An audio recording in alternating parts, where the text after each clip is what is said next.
they started out in the matrix for the most part on these soluble carriers, right? And they went in where?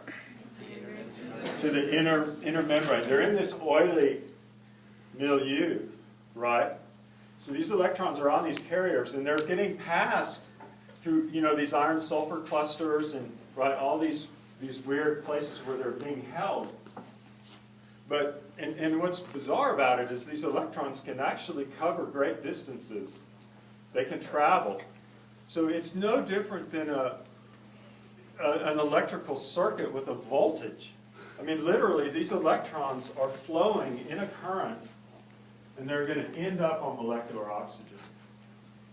So, I mean, that's pretty amazing, right? To think, especially those of you with a lot of muscle mass.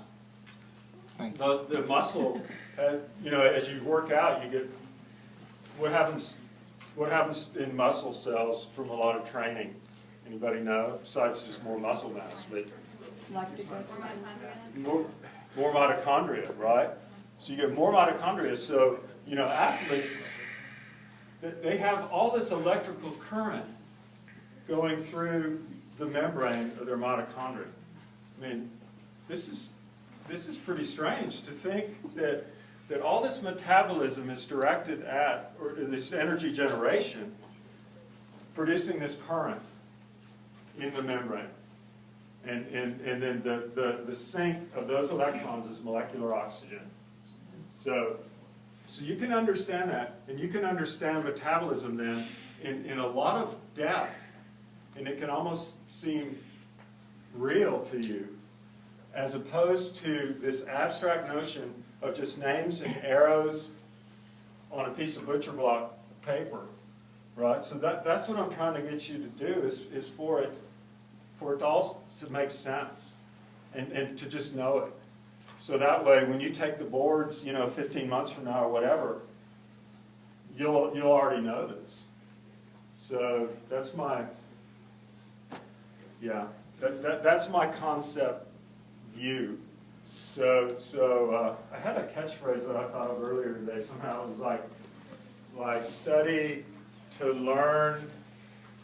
Now it just sounds really lame. But like study to learn and to know.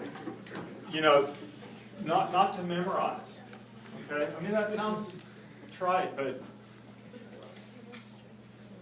you can do it, and everybody, I just hope with this studying you're going to do over the next couple days, that everybody learns. Everybody learns a lot. That nobody memorizes one darn thing. Just don't do it. Don't do it. Just learn. Take advantage of this time to learn, and go for it, and just. There's some of you understand this stuff as well or better than I do. So, you're not going to learn all that much, but everybody has a chance here, to learn. So, and there's this another kind of catchphrase in academics these days, and that's to become lifelong learners.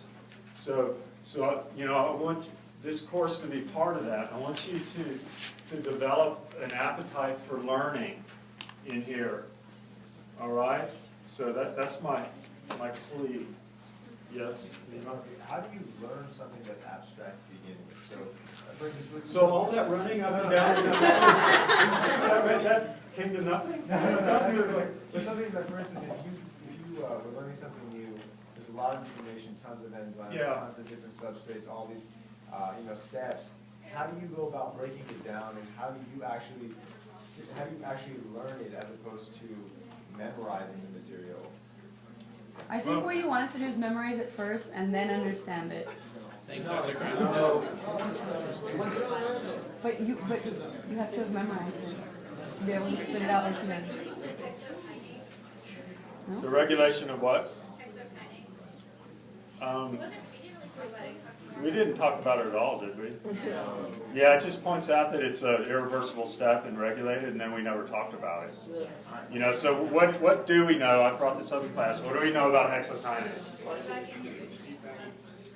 What was the question? No, the regulation of hexokinase. We didn't go First into it. enzyme in glycolysis. It yeah. But what is it? It's irreversible. In it? No, it traps. It traps right? Traps it in. It's because So it's that brings me charged. then to this issue.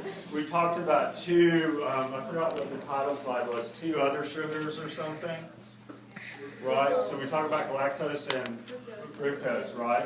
So fructose, you know, you should understand that. That's biomedically relevant. You know, what's different about fructose? What are the outcomes? Why? It's pretty simple. There were two tissues that we discussed in that context. Anybody? Yeah. And liver, right? And so where does most of your Snapple end up unless you went for the diet Snapple? Adipose. Adipose, right? Because they're hexokinase, right? KM, it can't take it up, right? fructose corn So syrup. it just goes to adipose. But then liver had some special property, right?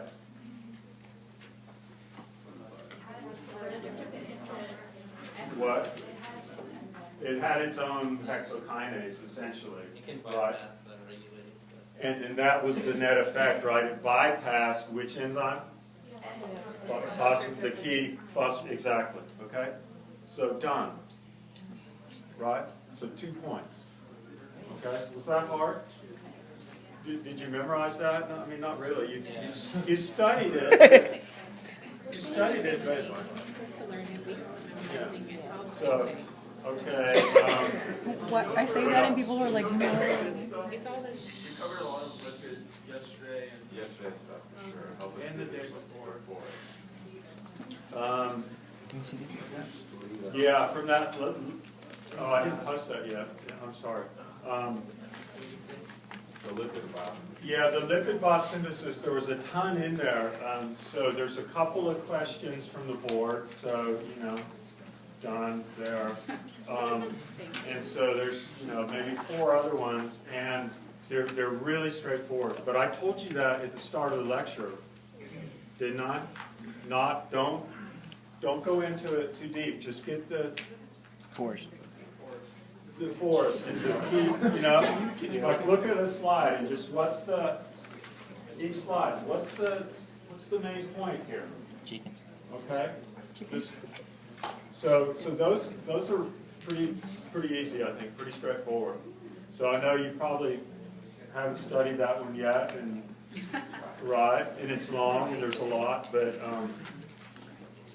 Can you answer a question about it?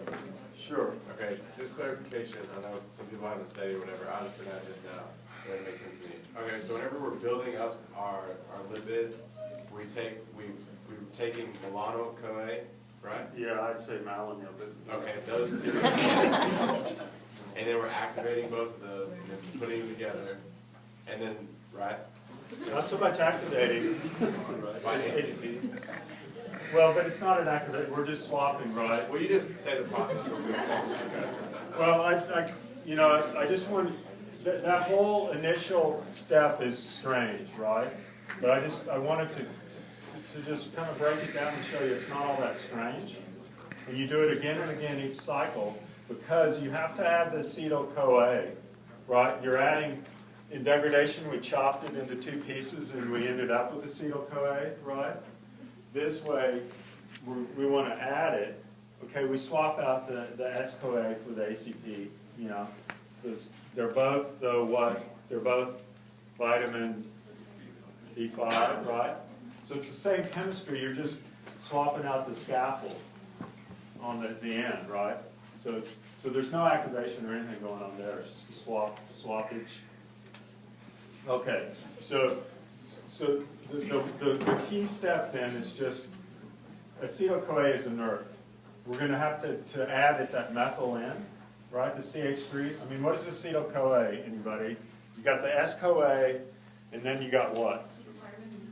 You got a carbonyl, right? And then you got what?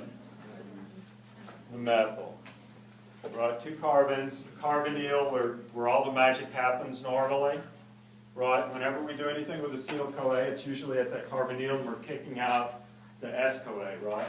The S-CoA wants to leave. It's a leaving group. It wants to go away, and we're bringing something in there. Well, this time, we got to work at the other carbon, and it's a methyl, and methyl's just, inert as dirt, right? So we got to do something. So we do something fancy with CO2, activate it with biotin, put the CO2 on there, so now we got something on that end that wants to go away.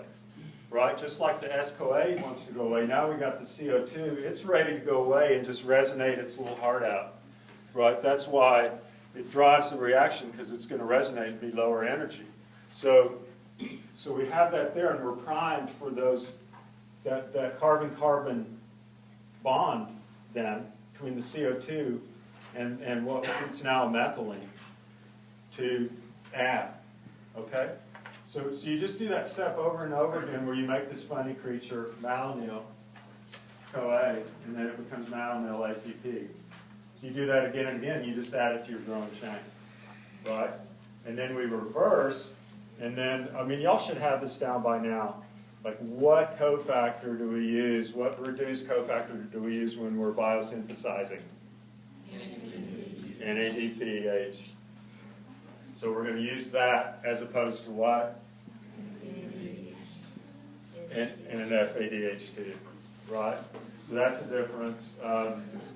So we're going to do that, and then we're just going to go through. Okay, so what are we now? We're oxidized, right?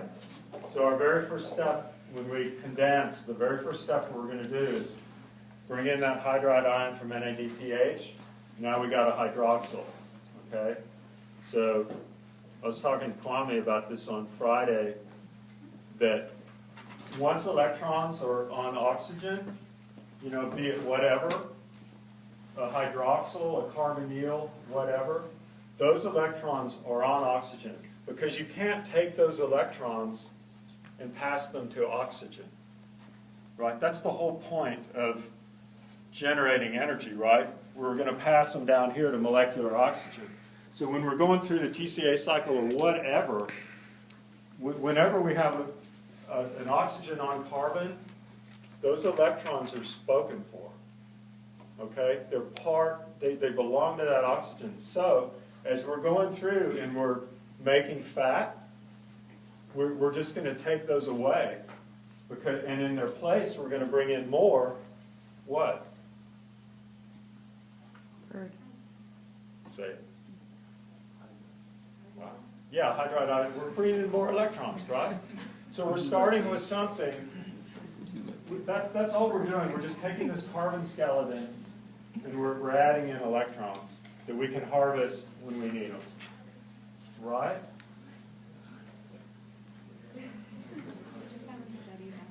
What?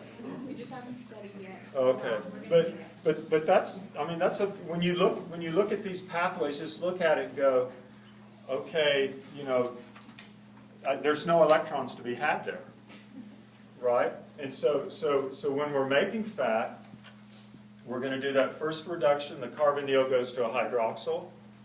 We're going to take that hydroxyl away. It becomes what? Water, right? As soon as you put a hydroxyl ion in water, it becomes water, right? Unless you're pH 14 or something, but it just becomes water. So you just take that away, it's water, and then you've got that carbon there waiting to bring in 2 more electrons. And then you're done, okay? So you're just loading with electrons, removing the water. Hey, I'm a little confused. You were saying that once electrons are on oxygen, they're on oxygen for good? Yeah. But then during this process, we are taking them off? No, so we're taking, so it depends which way we're going. I mean,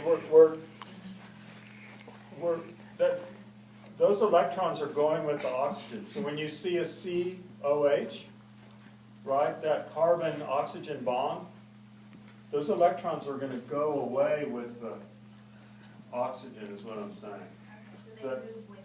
they move with it, because oxygen, I want to say because of the electronegativity, but